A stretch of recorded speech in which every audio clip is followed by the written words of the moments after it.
श्रीमद् रामायणे सुन्दरकाण्डे 43 सर्गः।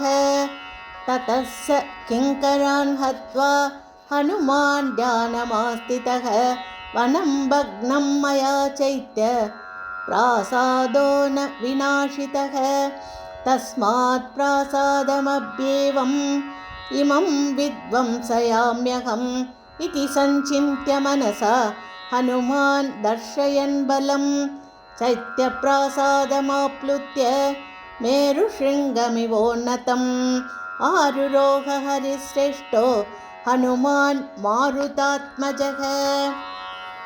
आरुह्य गिरिशङ्काशं प्रासादं हरियूतपः बभौ स सुमहातेजाः प्रतिसूर्य इवोदितः। सम्प्रदृश्य चतुर्दर्शं चैत्यप्रासादमुत्तमं हनुमान् प्रज्वलन् लक्ष्म्या पारियाद्रोपमोऽभवत्। स भूत्वा सुमहाकायः प्रभावान् मारुतात्मजः दृष्टमास्फोटयामास लङ्कां शब्देन पूरयन्। तस्य आस्फोटितशब्देन महता श्रोत्रघातिना पेतुर्विहङ्गमास्तत्र चैत्यपालाश्च मोहिताः। अत्र विजयतां रामो लक्ष्मणश्च महाबलः राजा जयति सुग्रीवः राघवेणाभिपालितः।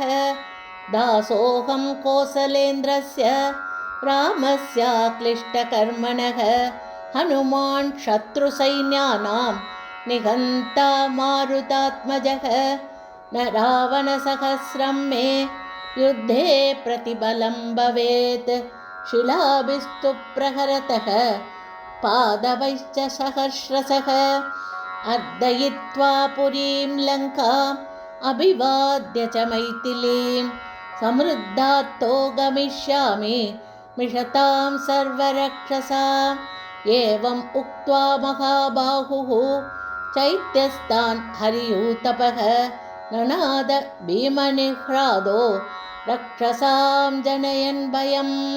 तेन शब्देन महता चैत्यबाला शतं ययुः गृहीत्वा विविधानस्त्रान् प्रासान् खड्गान् प्रश्वदान्। विसृज्यन्तो महाकाया मारुतिं पर्यवारयन्। ते गदाभिर्विचित्राभिः परिगैः काञ्चनाङ्गदैः आजग्नुर्वानरश्रेष्ठं बाणैश्च आदित्यसन्निभैः। आवर्तैव गङ्गायाः तोयस्य विपुलो महान् परिक्षिप्य हरिश्रेष्ठं स बभौ रक्षसां गणः।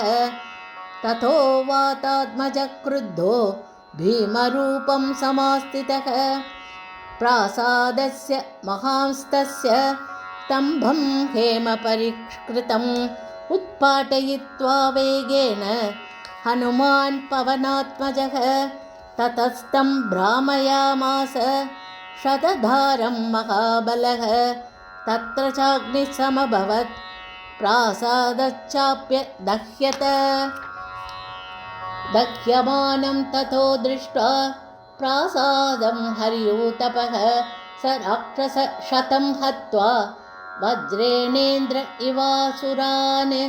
अन्तरिक्षे स्थितः श्रीमान् इदं वचनमब्रवीत् मादृशानां सहस्राणि विसृष्टानि महात्मनां बलिनां वानरेन्द्राणां सुग्रीववशवर्तिनाम्।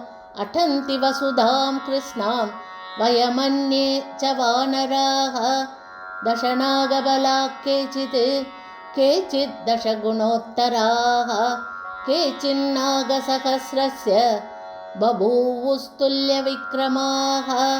सौदिचौगबलाः केचित् वायुबलोपमाः अप्रमेयबलाच्चान्ये तत्रासन् हरियूतपाः।